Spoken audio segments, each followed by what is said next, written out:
نتنياهو يا جدعان اتكل على الله رسمي، ده الكلام اللي لما يتقال يا جدعان. طب يا ترى يا عمده الكلام ده حقيقي ولا لا؟ اقول لك اهدى عليا يا حبيبي بالراحه كده وانا هحكي لك بالظبط. يا مساء القذائف البالستيه والحلويات الايرانيه على احلى ناس في المحروسه. اسمع يا سيدي منك ليه، عشان الكلام اللي هقوله هو ده الخلاصه وعليه ختم النسر. بص يا عبقري زمانك، انا هقول لك وانت احكم بنفسك اذا كان نتنياهو عايش ولا اتكل. بص يا سيدي، طهران رمت تورته مفخخه على اجتماع مهم جدا للحكومه بتاعت اسراء وهم قاعدين، وطبعا صاحبك كان في الاجتماع، ومن يوم الضربه دي وصاحبك فص ملح وداب وما ظهرش تاني. الواد بقى يا قرب من نتنياهو اللي عامل دوشه على السوشيال ميديا ومش اما يسيب الموبايل من ايده من يوم الليله المشؤومه بالنسبه لهم والسعيده بالنسبه لنا، وهو التاني برضه فص ملح وداب، لا طالع بتويته ولا تغريده ولا اي حاجه ابدا، ولا الموبايل بتاعه ما ينطق. طب يا ده زائر ستوري برضه ما فيش، هل الباقه بتاعته خلصت ولا في حاجه تانية حصلت؟ راح هم هوبا فجاه كده مطلعين فيديو لايف للراجل ده اللي بنتمنى يكون اتكل، بس ايه بقى لقيناه في الفيديو خدنا بالنا منه والناس قفشوه.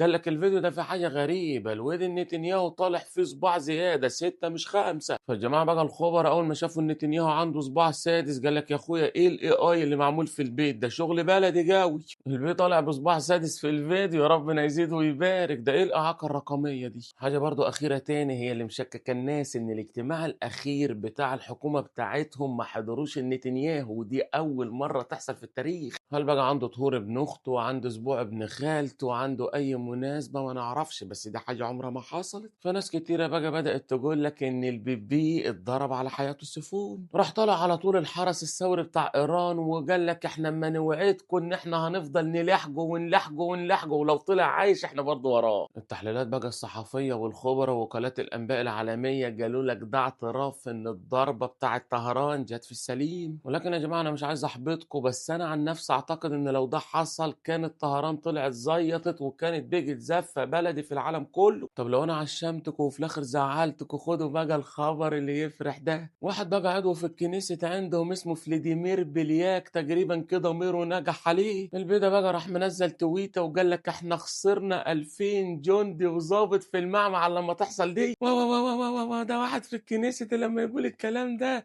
امال ماله يا اخويا الاعلام بتاعكم ما يقول لك ده احنا كل اللي عندنا 4 جالهم حمونيل، و6 الضفر بتاعهم دخل في اللحم، و3 جالهم رمشهم دخل في عينيهم ومحتاج حد ينفخ لهم فيها ويقول لهم هوف. طلع البيبلوديمير عدو الكنيسة قال لك لا ده احنا اما نخلص خالص. وهنا بقى يا جماعة طلع المعلم عراقجي بتاع ايران وقصف جبهة عالمي، قالها لهم في وشهم كعادل الامريكان العالقون في ايران سيظلوا بامان ما لم تستهدف واشنطن وتل ابيب السجون. وهنا بقى المعلم عراقجي عايز ياكد على الخبر اللي هم صرحوا بيه وسربوه من كام يوم ان هم اثروا جنود امريكان. وهنا بقى هو عايز يقول لابو حنان وصاحبه ان الرجاله بتوعكم لو نزلوا اي حاجه بالغلط على السجون هيبقى انتوا اللي بهدلتوا عيالكم بايديكم عليها طلاق خضه ما بعدها خضه. لا يا جدعان ده مش بس كده، جماعه كمان بتوع طهران بداوا ينفذوا كل كلامهم، بداوا يضربوا مقرات الشركات الامريكيه في الخليج، وراحوا هوب على طول ضاربين من الفجيره. ايه بس كده يا عمده اقول لك لا مش هم من كام يوم لما اتضرب لهم بنك طلعوا وقالوا لك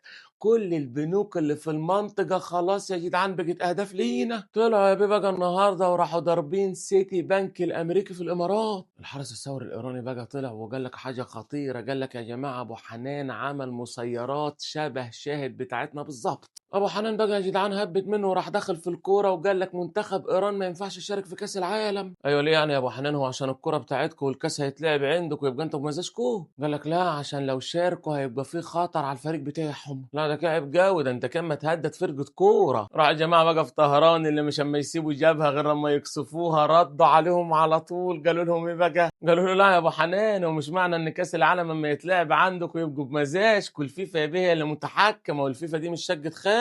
وبعدين لو الفيفا خايفه على كاس العالم فتبص على البلد المستضيفه اللي هي امريكا، لانها الفتره الجايه مش هيعرف يحموا نفسهم عليها الطلاق. قالوا لهم كيه؟ في خبر بقى غريب يا جماعه طالع من تحت الترابيزه، اما يقول لك ايه بقى الخبر ده، بقى؟ بيقول لك إن السعودية متفقة مع طهران عشان تدمر البنية التحتية للإمارات، والخبر لما يقول لك إن السعودية مش هتعمل كده بلوشي، قال لك ده مقابل إن هم يعملوا إعادة إعمار للبنية التحتية بتاعت إيران بعد الحرب. طبعا كلام غريب يا جماعة، بس أنا لما أقول لكم الكلام اللي لما يتقال من وسائل الإعلام وأنا ما إلا ناقل الأخبار. يا جماعة بقى بتوع الحرس الثوري طلعوا وقالوا لك إيه يا أبو حنان، مش أنت أما تقول إنك دمرت البحرية بتاعتنا كلها؟ راحوا تحدوه قالوا له ورينا إثبات، ولو ذكر يا أبو حنان خلي سفينة واحدة تعدي في الخليج العربي. وقالوا له على فكرة الباليست اللي عندنا مش اما يخلص، ده احنا اما نعمل فيه بقالنا سنين وسنين وعقود، واللي انت شفته يا ابو حنان ده ولا حاجة، احنا لسه عندنا انواع تانية لسه هنوريها لك. وخلاص الليلة يا جماعة النهاردة انهم ضربوا 12 باليست على اللي ما يتسموا 50 مسير على الخليج، وليلة كبيرة قوي. ايوه يا عمدة، انت عايز تفهمنا ان الجماعة في طهران مش اما يتضربوا، اقول لك يا حبيبي اما يتعدموا العافية، لكن لحد الوقت عاملين ماتش جامد قوي وسادين على الاخر معاهم. وفي وسط المعمعة اللي احنا فيها دي طلع الرئيس السيسي وقال لك البلد دي والدولة دي بتاعتنا كلها، وانا مملكش فيها غير مرتبي، وانا شعب مصر اما اتعامل معاكم بوضوح وكل التحديات اللي قدامنا اما اقولها لكم بكل صراحة وشفافية. وقال لك على فكرة الحكومة هتكون سعيدة جدا لو اي حد عنده اي مقترح للحل يجي ويقولها بهواه. وكمل كلامه وقال لك اصل خدوا بالكم لما يتكلم من بره المعمعة غير لما يتكلم هو في وسط الليلة وعارف التفاصيل والخبايا بتاع الدولة. يعني من الاخر كان الرئيس السيسي عايز يقول لنا الكلام سهل لكن العبرة بالافعال مش الاقوال. يلا يا جماعة تابعوا العمدة واعملوا له فولو عشان يوصل لكم كل جديد، شيروا لهم وابعتوا لهم.